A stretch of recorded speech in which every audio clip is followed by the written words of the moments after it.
Good morning, class. Good morning, sir.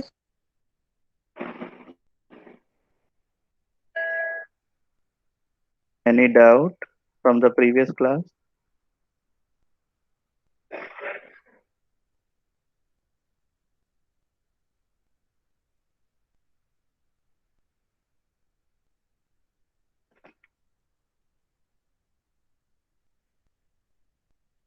You are able to see the screen?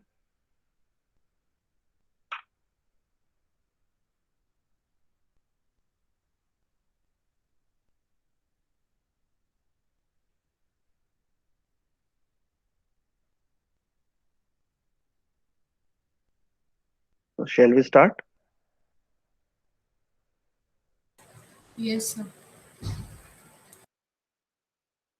Okay. So yesterday we discussed about hybrid inheritance, right? Hybrid inheritance, and it was as a special case of multipath inheritance, right? In this inheritance, we saw that a common base class can have two or more than two base classes which can have commonly properties from a single class. So by this flowchart,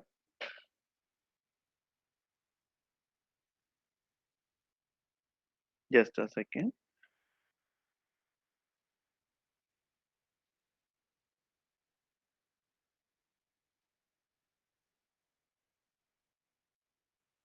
So,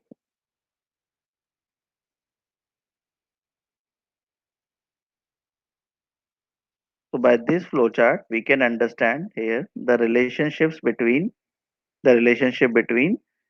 class A, B, C, and D. Fine. So any doubt in this relationship? इस inheritance का अंदर कोई doubt? ठीक है.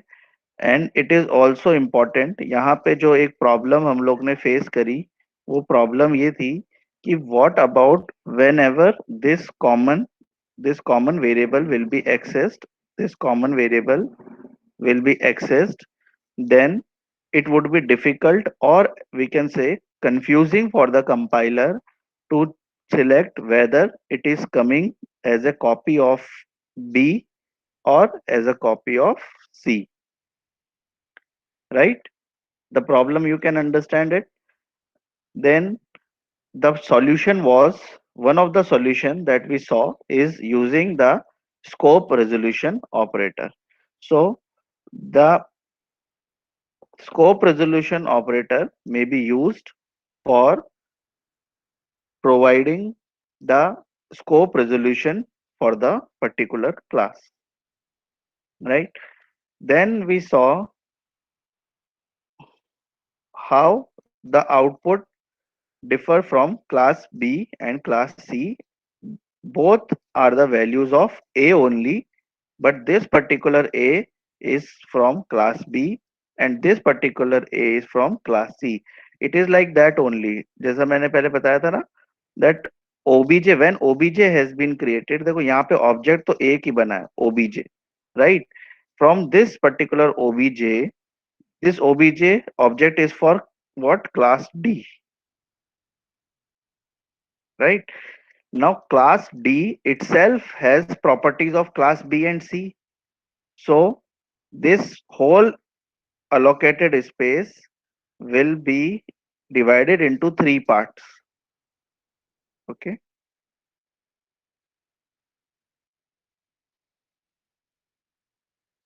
Class B, class C, and the unique to class D.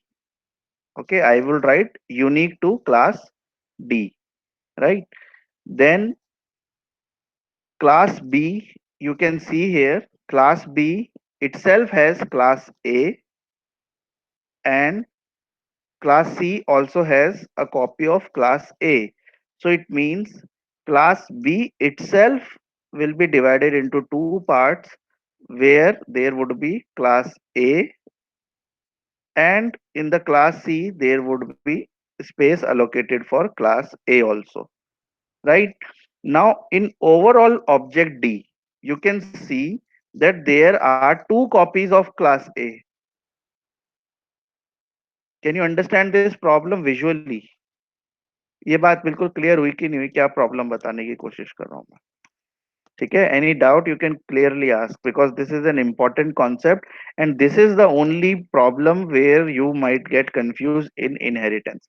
Otherwise inheritance is a very simple top topic under object oriented programming. So you got this point, that there are two copies of class A inside class D, right?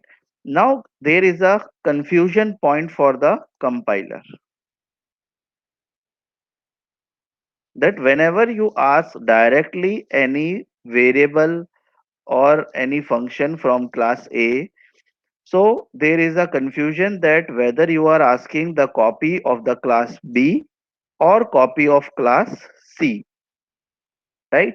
So for that we use scope resolution operator. Fine. बढ़े आगे.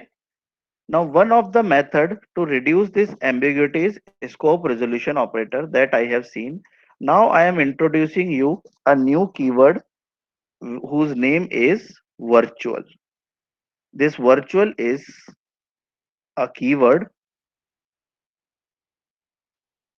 right?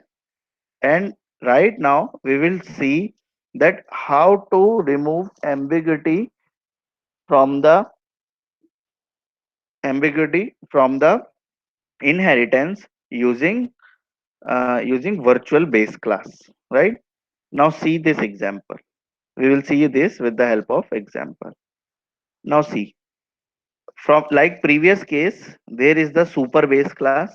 This is what our super base class, right? Now the difference comes here, that the classes are extending, class B and C are extending here class A, and here also class A, but with the help of virtual keyword. Now see this. In the previous example, class B and class C, class B and class C was extending or inheriting class A, but it was not through the virtual keyword. Now they are accessing with the help of virtual keyword, right? So, and similarly, class D, this is showing multiple inheritance.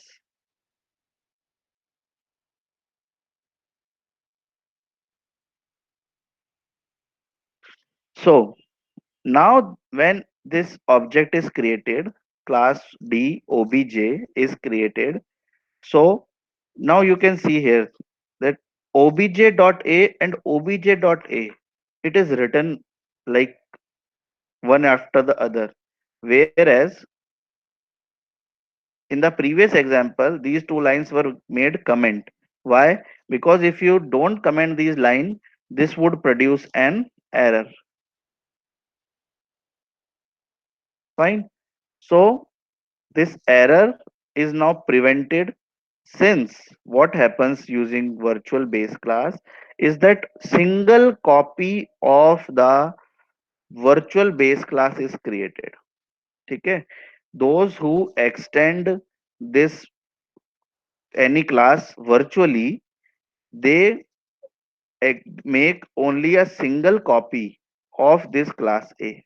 यानी कि अगर class B, class C, class D सभी लोग एक ही class को virtually extend कर रहे हैं, that this class A is being virtually extended. तो देखो किस तरह से हुआ इनका रिलेशनशिप. क्लास ए है हमारे पास में, पहले क्या हो रहा था, क्लास ए को ए जो है वो क्लास बी भी उसको एक्सटेंड कर रही थी और क्लास सी भी एक्सटेंड कर रही थी. ठीक है, अब क्या करना है, now this relationship is through the use of virtual keyword. Okay, so this is virtually extended classes. ठीक है. Now because of this virtual keyword, what happened कि ये जो क्लास बी और सी है ना, इसके अंदर इस ए की सिंगल कॉपी आएगी. Now if any other class like class D extends the class B and class C, and since there is now only a single copy of class A, so the diagram would look like this. Class B, class C, and जो ये common common दोनों में दो copies थे, उसकी बजाय ये एक सिंगल कॉपी हो गई जिसको दोनों एक्सेस करेंगे. लेकिन अब देखो, यहाँ पे दो बार एक्सेस है. Can you see 2 times? ठीक है.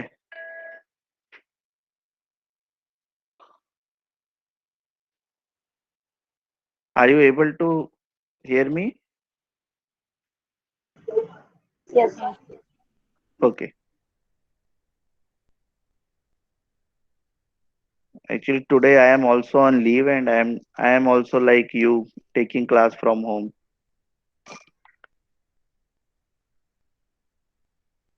So that is why I thought that internet connection is stable or not. So you are able to get my voice properly, right? There is no delay between um, my voice and the visual, right?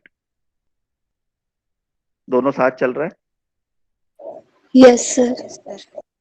ठीक है. Okay.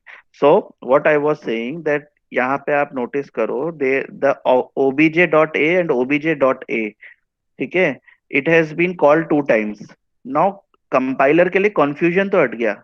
Now writing obj.a means the single copy which exist here. ठीक है. लेकिन अगर मैंने obj.a और फिर से वापस से obj.a किया, क्या होगा? कॉमन सेंस से बताना. देखो, ये तो कंफर्म है सबको कि अब ए की कॉपी है. ये तो कंफर्म हो. इस स्टेटमेंट से क्या होगा? सर पहले तो 10 रहेगा, फिर फोर्थ स्टेटमेंट जो है इसके बाद में 100 हो जाएगा.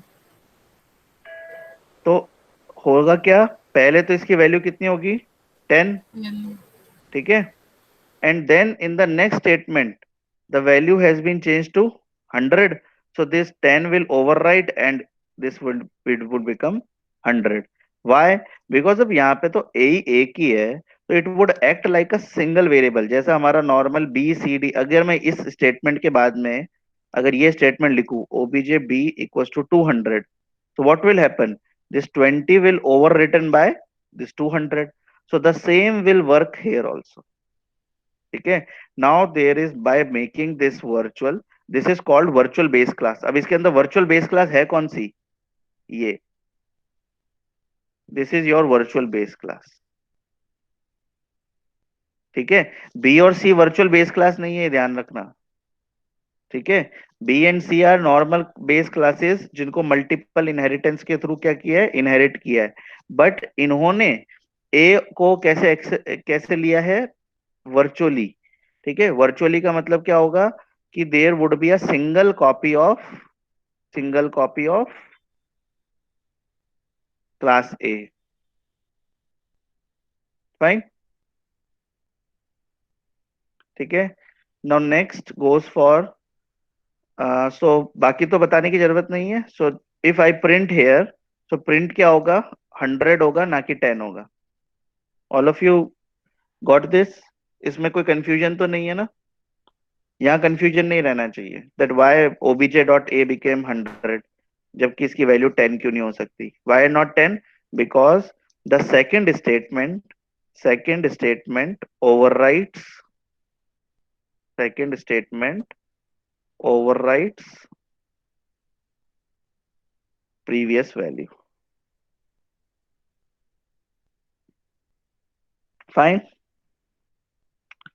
So this was an article from Geeks for Geeks.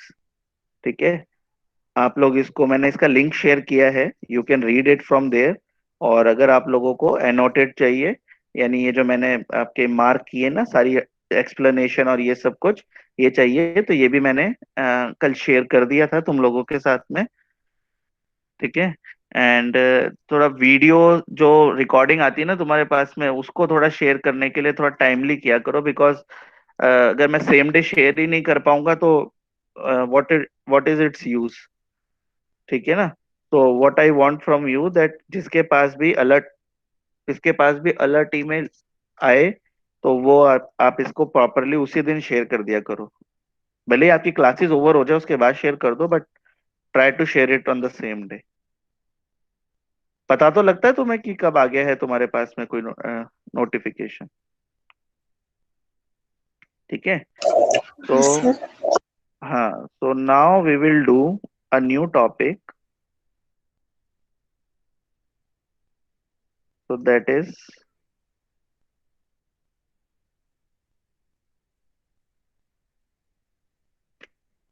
so this is a topic where at least one question is expected in almost every exam which is related to C++. That is this pointer. Okay. So this is an keyword. ठीक है। So this is an keyword, and this represents for the actually object. ठीक है ना। कभी कभार क्या होता है, जैसे स्कोप रेजोल्यूशन ऑपरेटर से हमने क्या पता लगाया कि जो पर्टिकुलर वेरिएबल है वो कौन से स्कोप का है। कौन से स्कोप का मतलब क्या है कि कौन सी क्लास का है। ठीक है। अगर फंक्शन की बात होती है तो कौन से फंक्शन का है। ऐसे ही दिस पॉइंटर क्या करता है, ऑब्जेक्ट का रेफरेंस करता है। ठीक है। जो भी आपका लेटेस्ट ऑब्जेक्ट होता है वो किससे रिफर होता है, दिस से रिफर होता है। ठीक है। नाउ सी की कैसे इसको हम डिफाइन कर सकते हैं। तो it is important to know how objects look at functions and data members of a class. ठीक है। Now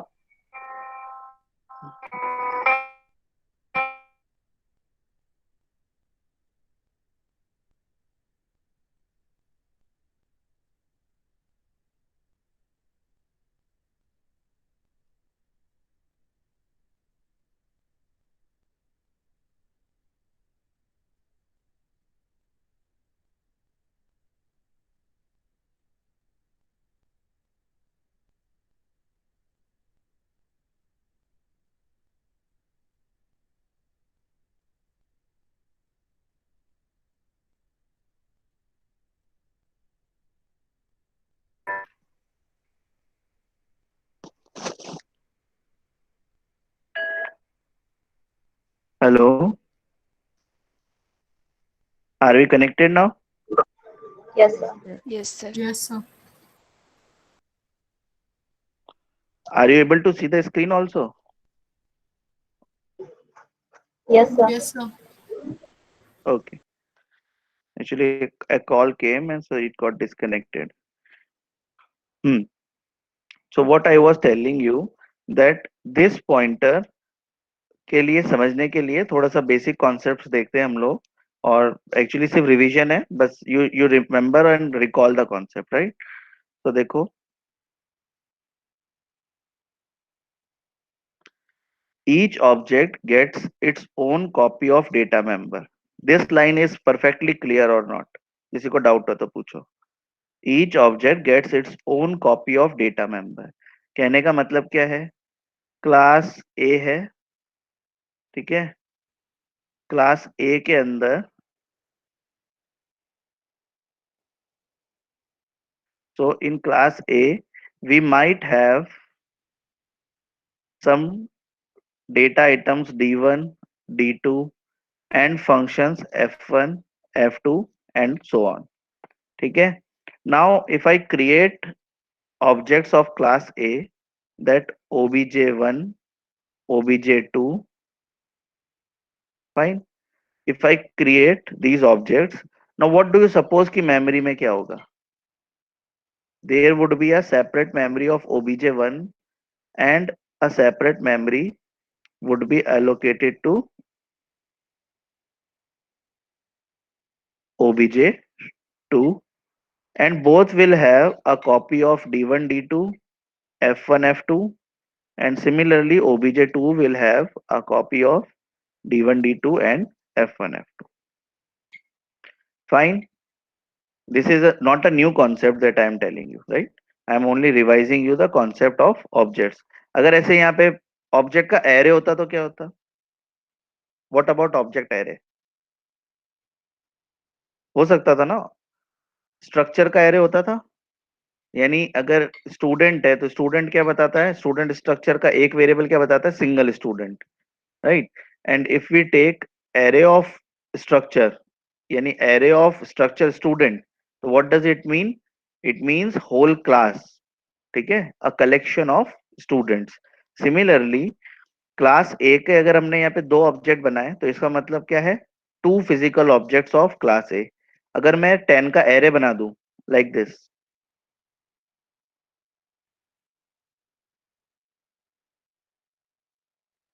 class A O B J 5, now what does it mean? Class A obj 5, it means that objects, 5 objects are created of type class A, ठीक है? सो इसका मतलब क्या हुआ, एक array हो गया, बट इसके अंदर क्या होता है, यहाँ पे एक रैंडम मेमोरी एलोकेट होती है, यहाँ पे रैंडम मेमोरी एलोकेट होती है, but since this is an array तो यहाँ पे कौन सी मेमोरी एलोकेट होगी, कॉन्टिग्युअस मेमोरी एलोकेट होगी।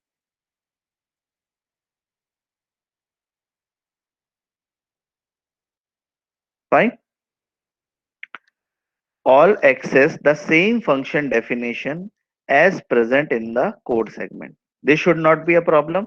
ये जो कोड सेगमेंट दिख रहे हैं आपको F1 F2 F1 F2, जो क्लास के अंदर इसका डेफिनेशन होगी, या तो क्लास के अंदर होगी या फिर इस तरह से क्लास के बाहर होगी। याद है तुम्हारे को क्लास के बाहर कैसे डिफाइन करते हैं? इस तरह से फंक्शन को डिफाइन करते हैं। क्लास के बाहर अगर डिफाइन करना होता है तो क्या यूज करते हैं, scope resolution operator, right? So this works like this.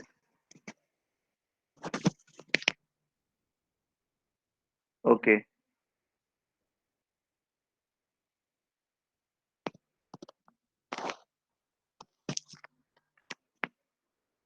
So now just have a reading of these lines. I want to see कितना समझ में आई. This is only a revision of the above two lines.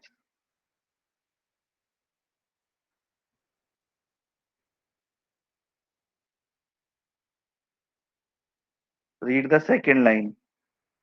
Now the question is that if only one copy of each member function exists and is used by multiple objects, then how are proper data members are accessed and updated? Okay. ये क्या कह रहे हैं, all access the same function definition as present in the code segment, ठीक है? तो सबके पास में क्या होगा, एक ही इसका कोड सेगमेंट का कॉपी होगा और कोड को वो कॉमनली एक्सेस करेंगे, राइट? ये obj1 हो गया। अब इसको कॉन्सेप्चुअली हम लोग देखते हैं इम्प्लीमेंट कैसे होता है। ये obj1, ये obj2। नाउ डेटा की तो कॉपी बन गई, d1 d2 d1 d2, इसका भी d1 d2। नाउ इसके अकॉर्डिंग f1 f2 का जो कॉपी बनती है वो कॉपी कॉमन डेटा सेगमेंट से आती है, ठीक है? इट इज काइंड ऑफ कि आपके पास में ये तो है कि दोनों के पास में अलग अलग इसकी एक्सेस है, बट इट डजंट मीन कि कोड रिप्लेस होता है, कोड आपका डबल डबल नहीं बनता। हाँ, उसके अंदर भी जो डेटा आइटम होगा वो आपका डबल डबल हो जाएगा, ठीक है? तो how are proper data members are accessed and updated? The compiler supplies an implicit pointer along with the names of the function as this, ठीक है? एक पॉइंटर सप्लाई किया जाता है जिसका नाम क्या होता है, दिस पॉइंटर, ठीक है? नाउ दिस पॉइंटर किस तरह से ये यूज होता है, let me see this.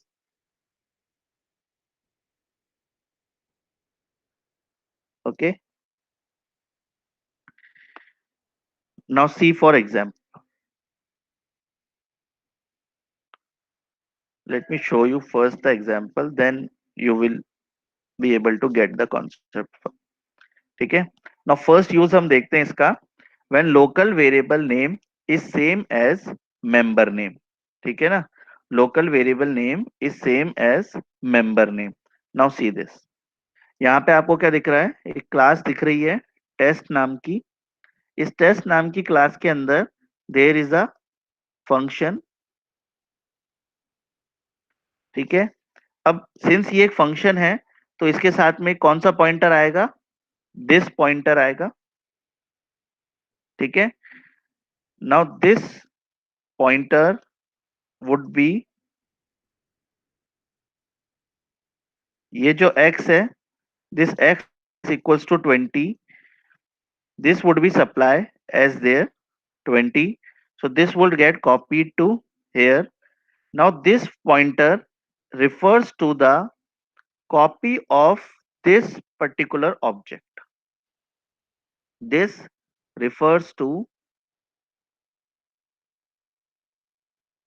object's copy of x. ठीक है.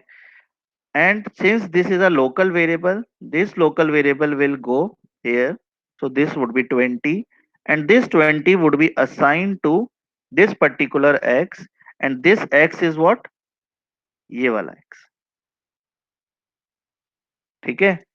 So question क्या था, local variable name is same as member name. So this is what, member, and this is what, local variable.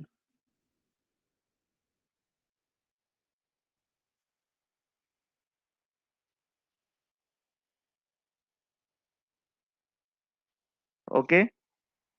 So this local variable is accessed, this local variable and the member variable has same name, and because of the same names they get, compiler will get confused. आप कैसे लिखोगे x equals to x. now कैसे पता पड़ेगा which x is this and which x is this. ठीक है. so to get the reference of the members, her object के पास में क्या होता है, एक this नाम का पॉइंटर होता है. ठीक है. सो क्या करता है वो, दिस, आप जिसके आगे दिस लगा दोगे, ठीक है, this, remember this is an arrow operator. ठीक है. This x equals to x. So this x का मतलब क्या हुआ, this is the copy of the member and this is the copy of the function. Fine. So this is the first use of this operator. Whenever you have a same name of a data member and a local variable. Now we will see what is the second use of this pointer. To return reference to the calling object, right? Return reference to the calling object. Now what does it mean? Let us see this with the help of an example.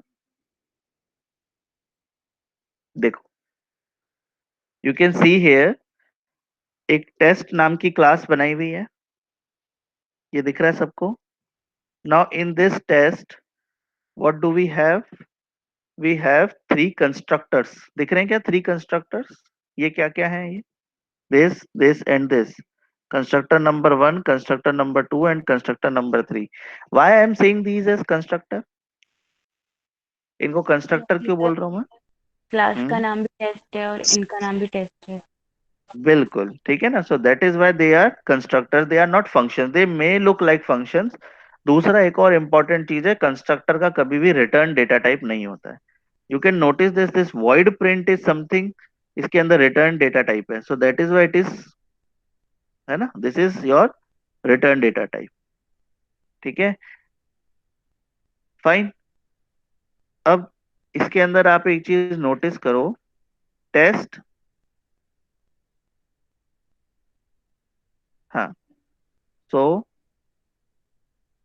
to return reference to the calling object. ठीक है, अब देखो यहाँ पे object का नाम कौन सा है, obj1, 5,5। सॉरी ना, ये दिस इज नॉट ऑब्जेक्ट,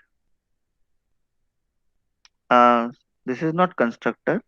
जी नीचे वाले ना, they are not constructor, these are not constructors. This class here, the name of the class here is what? Return data type.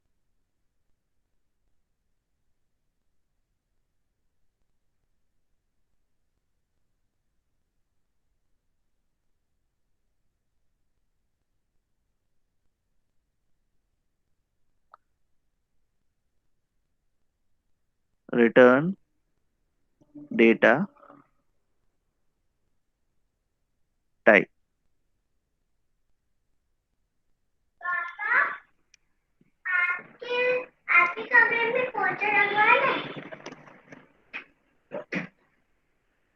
Return data type.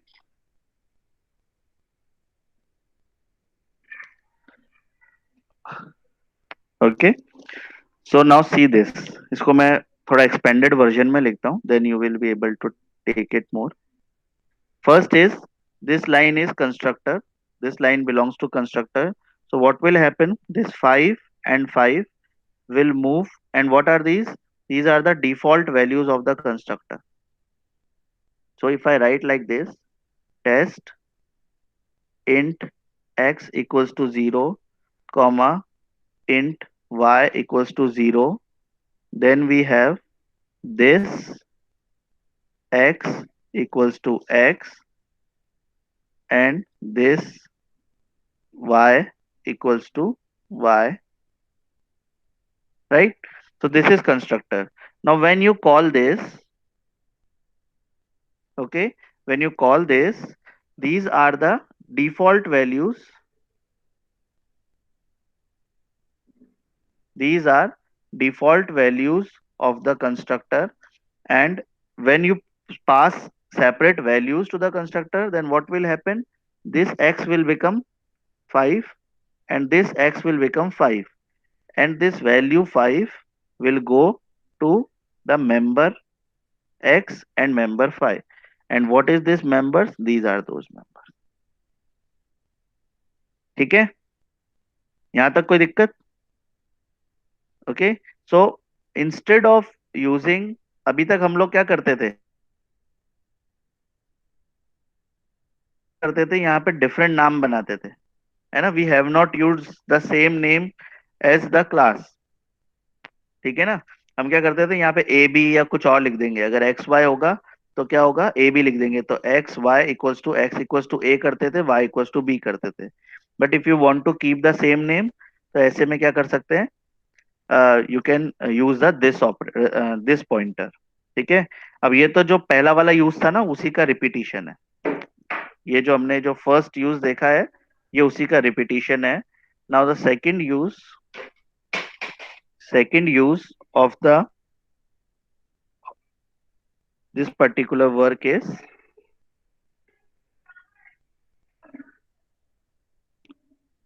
now see these functions.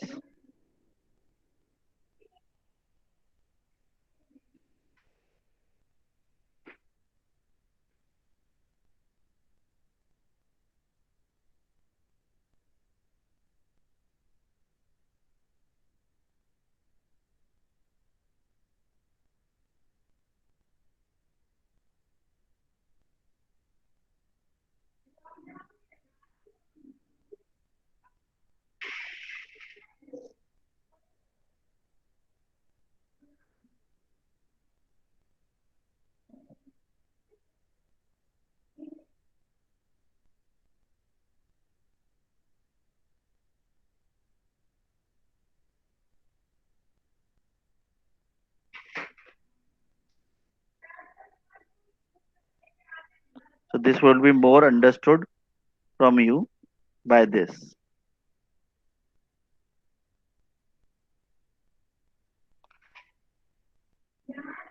Okay, so this is test reference, and what you are returning, You are returning this.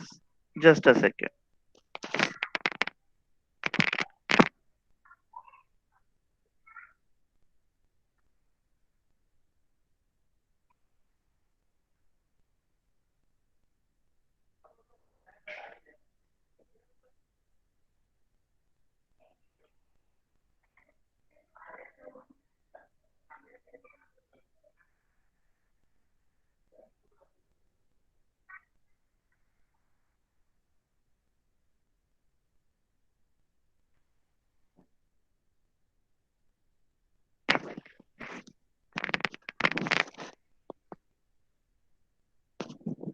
So are we connected? Yes, sir. Okay.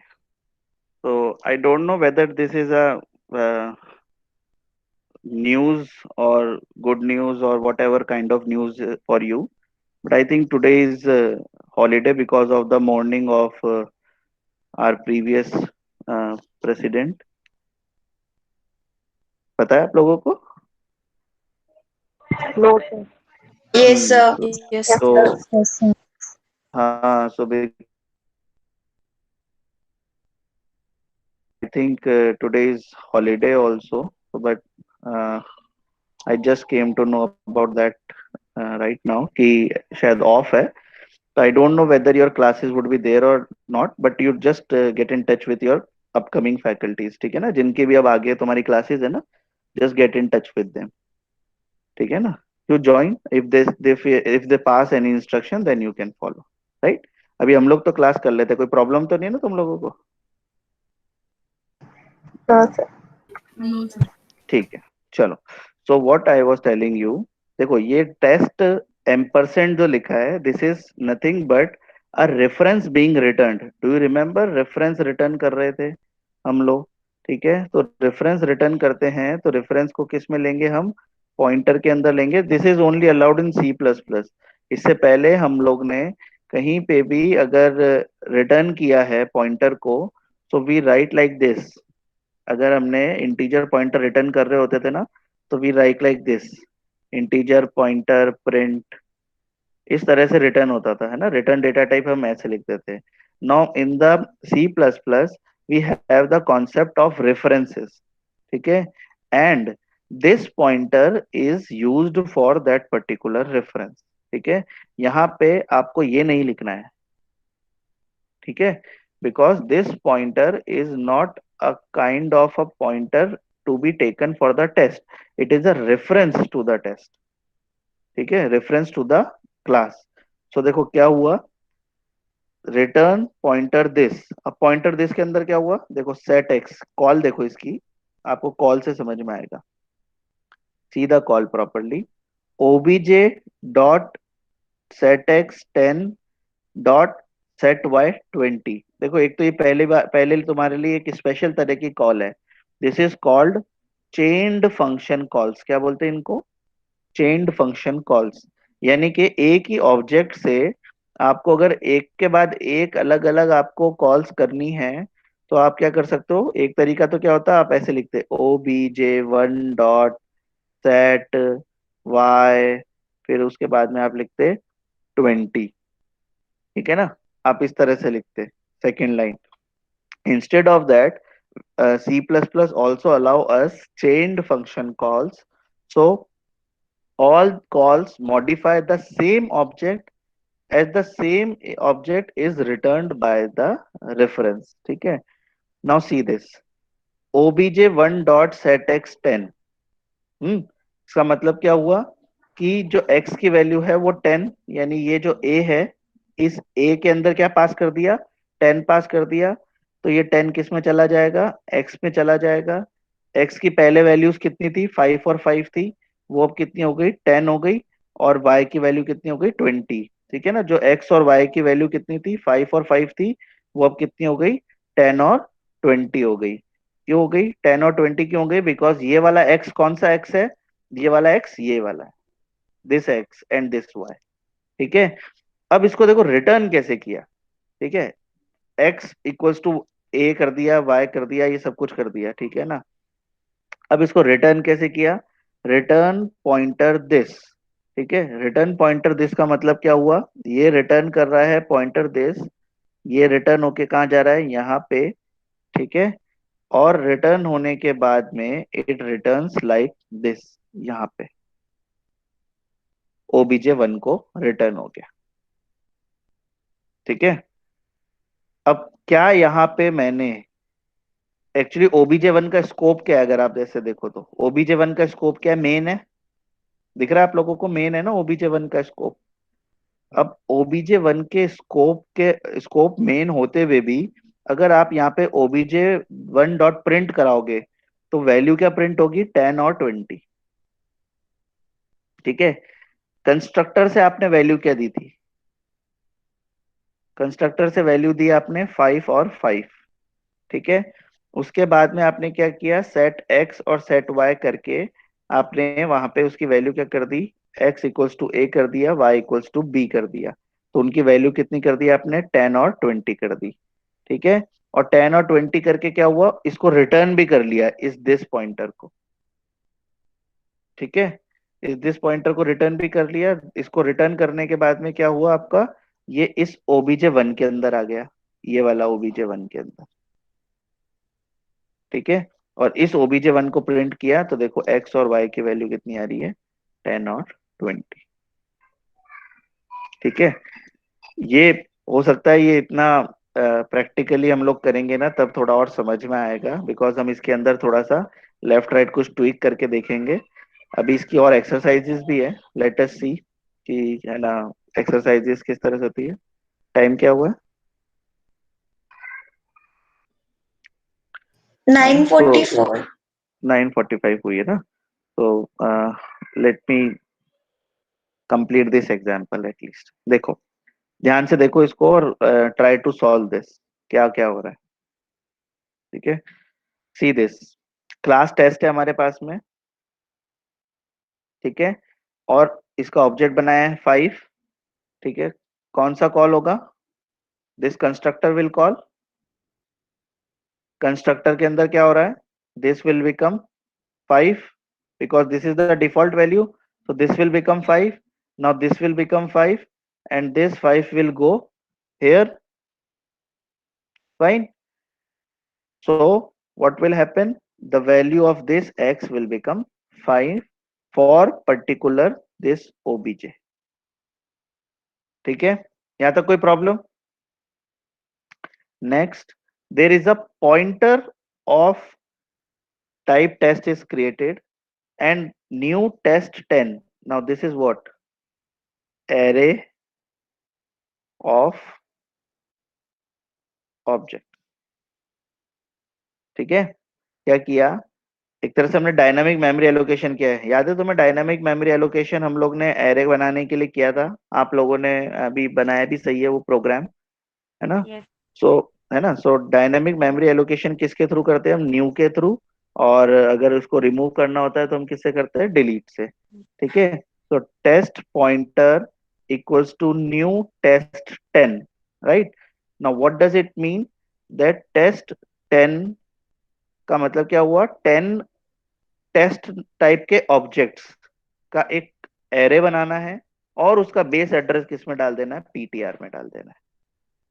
Fine, now see this, obj dot change, और उसमें क्या पास किया, वो address पास कर दिया।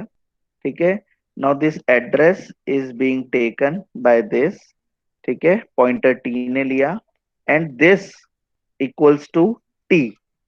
ठीक है, यानी एक ऑब्जेक्ट को क्या बना दिया, दिस इक्वल्स टू टी, यानी जो अभी आपका लेटेस्ट ऑब्जेक्ट है वो क्या बन गया, दिस के लिए बन गया। ठीक है, अब दिस का मतलब क्या है, देखो ये कौन सा ऑब्जेक्ट है, ये वाला ऑब्जेक्ट है। ठीक है, ये पॉइंटर इंडिपेंडेंट बनाया है, कैसे बनाया है, इंडिपेंडेंट, है ना, ये इंडिपेंडेंट बनाया है। और ये किसको पास किया अपन ने, इस ओबीजे को पास किया, ओबीजे को पास किया, तो ये दिस किसको बिलोंग करता है, ये दिस बिलोंग कर रहा है किसको, ओबीजे को। तो अब ये पीटीआर भी किसको बिलोंग करने लग गया, ओबीजे को। दिस इक्वल्स टू टी कर दिया हमने, यानी ओबीजे को कौन सा एड्रेस कर दिया हमने, पीटीआर कर दिया, ठीक है। Now see this, OBJ dot print करा हमने, ठीक है। Now what will get OBJ dot print, क्या होगा OBJ dot print,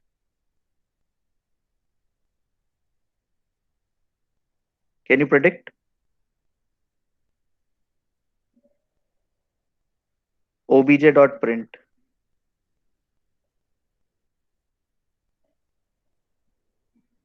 sir 10। 5, okay, one of the answer is 5। नहीं सर 10 होगा। कितना होगा, 10? Yes sir. नहीं 10 क्यों होगा?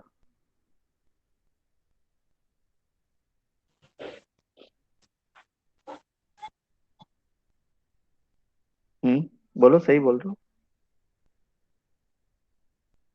ट्राई करें, जस्ट अ सेकंड।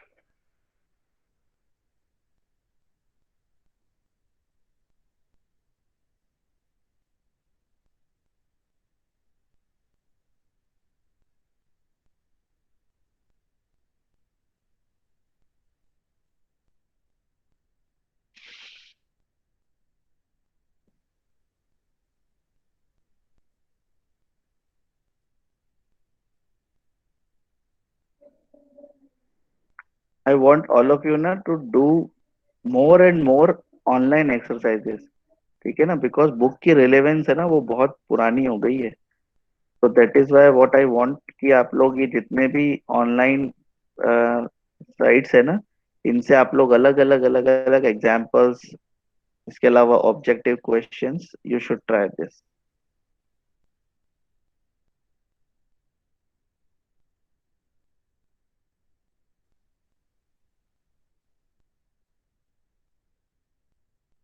ठीक है,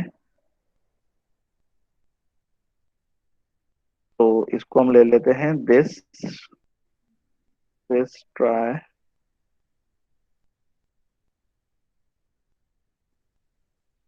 1.cpp, ठीक है।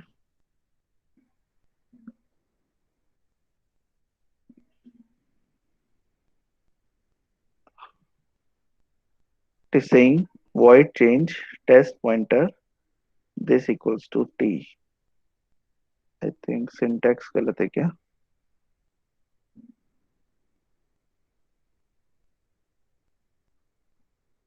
चलो, anyhow we will not waste time in this. एक मुझे चीज पहले बतानी है, वो मैं बता देता हूँ, then we will do this in next class. I think Riya, तुमने शेयर किया था ना ये programme?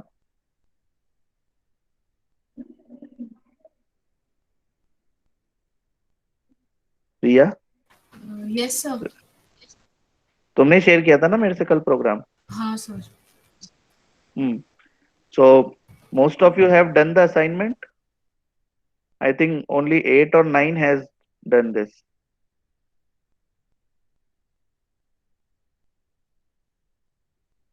Can you see this? कौन सा असाइनमेंट है ये, जो आपका फर्स्ट नेम और लास्ट नेम को लेना है और इसके बीच में स्पेस लगाना है, ठीक है। तो देखो क्या करा, आपने 3 पॉइंटर ले लिए, ए बी सी, और यूजर से उसका एग्जैक्ट साइज लेना पड़ेगा। Why? Because the constraint was dynamically memory allocate करनी है, ठीक है। तो डायनामिक मेमोरी एलोकेट करनी होती है तो हम क्या करते हैं, यूजर जो एग्जैक्ट हमें साइज देता है उसी के अकॉर्डिंग करते हैं, ताकि ऑप्टिमम रहता है। Fine, so because of that, this A B and C, जो भी आपने साइज ए और साइज बी आपको इनपुट में मिला, उसके अकॉर्डिंग आपने ए बी क्रिएट करा। नाउ इन दोनों को कॉन्केटिनेट करके किस में डालना है, सी के अंदर डालना है। तो कैन यू सी, मैंने सी की वैल्यू क्या बनाई है, ठीक है। सी की वैल्यू क्या बनाई है, सी, सॉरी सॉरी, सी का साइज क्या दिया है, size A plus size B plus 2, Y plus 2, can you explain? तो ये आ गया तुम्हारे को समझ में, why sir plus A 2 is और देयर। बी हाँ, करके किया ना, तो हमने 2 लिया है। नहीं यहाँ पे +1 क्यों लिया था ये बताओ चलो पहले। I have taken +1। Sir space के लिए लिखा तो है मैंने, देखो। 1 एक्स्ट्रा फॉर नल कैरेक्टर। एक एक्स्ट्रा क्यों लिया? देखो, अगर सामने वाले से आप पूछोगे, आप मेरे से मेरे नाम की लेंथ पूछोगे सपोज, तो SAURABH 7 कैरेक्टर्स आर देयर। तो ऑब्वियसली एक नॉर्मल यूजर क्या क्या इनपुट देगा, तुम्हें 7 देगा ना, ठीक है। लेकिन आपको पता है कि जब स्ट्रिंग को हम सेव करते हैं तो हमें एक एंड में क्या चाहिए होता है, नल कैरेक्टर। तो आपको मेमोरी एलोकेट कितनी करनी पड़ेगी, जितना यूजर ने साइज बताया है उससे एक ज्यादा। You got it? यहाँ तक कोई दिक्कत? ठीक है। देन दोनों जब मर्ज होंगे तो वो किस में आएंगे, कैरेक्टर ए और बी, मतलब सॉरी, जो दोनों मर्ज होंगे तो उसका साइज कितना बड़ा होना चाहिए, ए और बी का साइज एक तो कंबाइंड, ठीक है, एक एंड में नल कैरेक्टर, और एक दोनों के बीच में स्पेस की भी कहा था मैंने, फर्स्ट और सेकंड नेम के बीच में स्पेस भी होना चाहिए, ठीक है। तो यहाँ पे क्यों किया है, 1 for space and 1 for null character. आई बात समझ में क्या? ठीक है। एफ फ्लश क्यों करते हैं? बिकॉज देखो यहाँ पे हमने क्या लिया, इंटीजर इनपुट लिया, और उसके बाद में हम क्या कर रहे हैं, कैरेक्टर इनपुट लेंगे। तो कैरेक्टर इनपुट, इंटीजर के बाद अगर कैरेक्टर इनपुट लेते हैं तो एफ फ्लश करना कंपलसरी होता है। You remember this concept? Are we connected? Yes sir. Yes sir. हाँ, याद याद है ना ये कॉन्सेप्ट तो? ठीक है। Now next is this read name. क्या किया हमने, नाम रीड कर रहे हैं, कुछ भी नहीं कर रहे हैं, सिंपली ये वाला पॉइंटर पास किया, एक स्ट्रिंग रीड कर ली।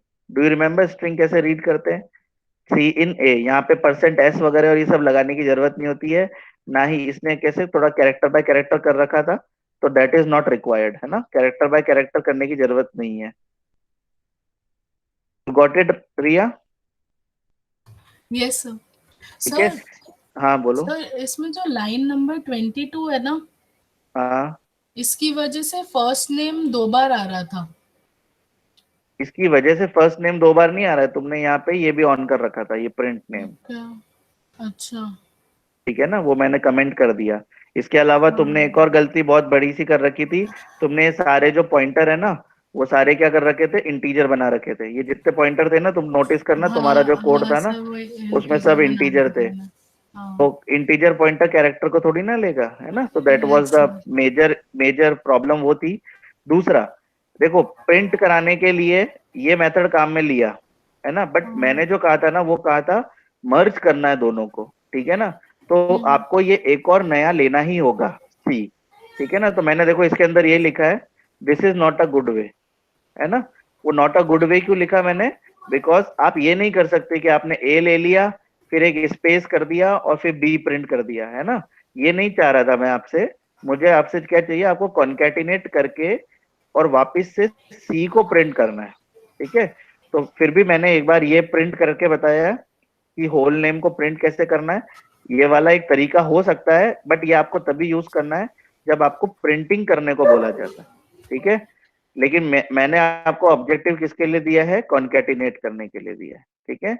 तो कॉन्केटिनेट करने के लिए आप क्या लोगे, आपको एक नया कैरेक्टर पॉइंटर और लेना पड़ेगा, ठीक है। तो अब देखो करना क्या होता है, एक और के ले लिया, के किसके लिए लिया है, इंडेक्स ऑफ सी, ठीक है। और आई और जे किसके लिए है, index of A and B, fine. So क्या करा, पहले पूरे ए को स्कैन किया, ए को कहां तक स्कैन किया, जब तक कि नल कैरेक्टर नहीं मिल जाता, और सी में क्या करते गए हम, ए को डालते गए, सी को इंक्रीमेंट करते गए, आई को इंक्रीमेंट करते गए, फिर दोनों के बीच में क्या लगा दिया, स्पेस लगा दिया, ठीक है। फिर के को प्लस प्लस कर दिया, यानी कि जो सी है उसको प्लस प्लस कर दिया। देन उसके बाद में पी बी को पूरा स्कैन किया और उसको भी किस में डाल दिया, सी में डाल दिया। सी के अंदर एंड में क्या लगा दिया, नल कैरेक्टर लगा दिया। भाई अगर मैं तुम्हारे को बोलूं कि तुम्हारे पास में एक ग्लास, 2 ग्लास है, ठीक है ना, 2 ग्लास है अलग अलग की, और उसको तीसरी ग्लास के अंदर खाली करना है, तो क्या पहले क्या करोगे, पहले एक ग्लास को उठाओगे, उसको किस में डालोगे, वो तीसरी ग्लास में डालोगे। देन दूसरी ग्लास को उठाओगे, फिर उसके बाद में किस में डालोगे, उसी ग्लास के अंदर डालोगे। डू यू कंफर्म दिस, है ना। तो इस तरह से कॉपी किया है ये program, although I have WhatsApp it to her, लेकिन मैं ये तुम्हारे को सबको भी शेयर कर दूंगा। अगर इन केस किसी से नहीं बना है या किसी ने और कोई कॉन्सेप्ट करके करा है तो well and good, but what I want कि एंड में एक ऐसा सी का एरे बनना चाहिए जिसमें आपकी मर्ज स्ट्रिंग आनी चाहिए। अभी मैंने तुम्हारे प्रोग्राम्स वेरीफाई नहीं किए हैं, she asked me a doubt, तो मैंने इस प्रोग्राम को थोड़ा सही किया। तो दैट इज वाई ये प्रोग्राम मुझे लगा कि सब लोगों को बताना जरूरी है, बिकॉज अगर ये मिस्टेक सब कर रहे हो तो फिर गलत हो जाएगा। ठीक है ना? तो what you can do, just check your logic। जिन्होंने नहीं किया है तो now I would not expect कि कोई भी ना करे। अब तो सबका हो जाना चाहिए, बिकॉज मैंने इसको सॉल्व करा दिया तुम्हारे सामने। ठीक है ना? तो I will also share this code to the classroom, तो आप लोग उसको और रेफर कर सकते हैं, बट मेक दिस प्रोग्राम।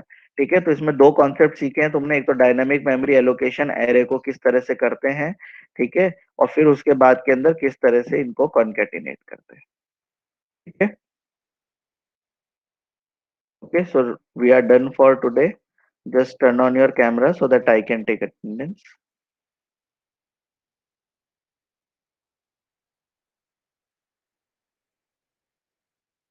हाँ, it's okay Tanu, no problem. अगर तुम्हारा तरीका अलग भी है तो इट, प्रोग्रामिंग का यही फायदा होता है, there are multiple multiple ways of doing something. ठीक है ना? तो but the thing is that कि आंसर ऐसा नहीं होना चाहिए कि बस प्रिंट करा दिया। ठीक है? so that is an not unwanted condition, right? So why the strength is not coming? तुम लोग पूरा क्लास स्ट्रेंथ क्यों नहीं रह रही है? अभी आज कितने लोग हो? 10 ही हो, कल भी 10 ही थे। ठीक है? Okay, thank you. चलो, so you can join your next classes if they are there, right? We'll meet tomorrow.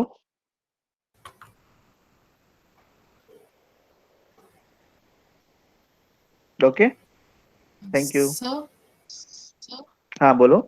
Sir वो ना मेरा प्रोग्राम आप रीचेक कर देना ना, जो क्या करना लास्ट है? असाइनमेंट था ना, सबसे लास्ट वाला, हाँ, वो आप एक बार रीचेक कर देना ना। मैंने पहले सबमिट नहीं किया था, संडे को किया तो था। मैंने 0 अवार्ड करा होगा ना? Yes sir. हाँ, ठीक है, कर दो, तुम सबमिट कर दो, आई विल सी। कर दिया सर। ठीक है, चलो, ओके।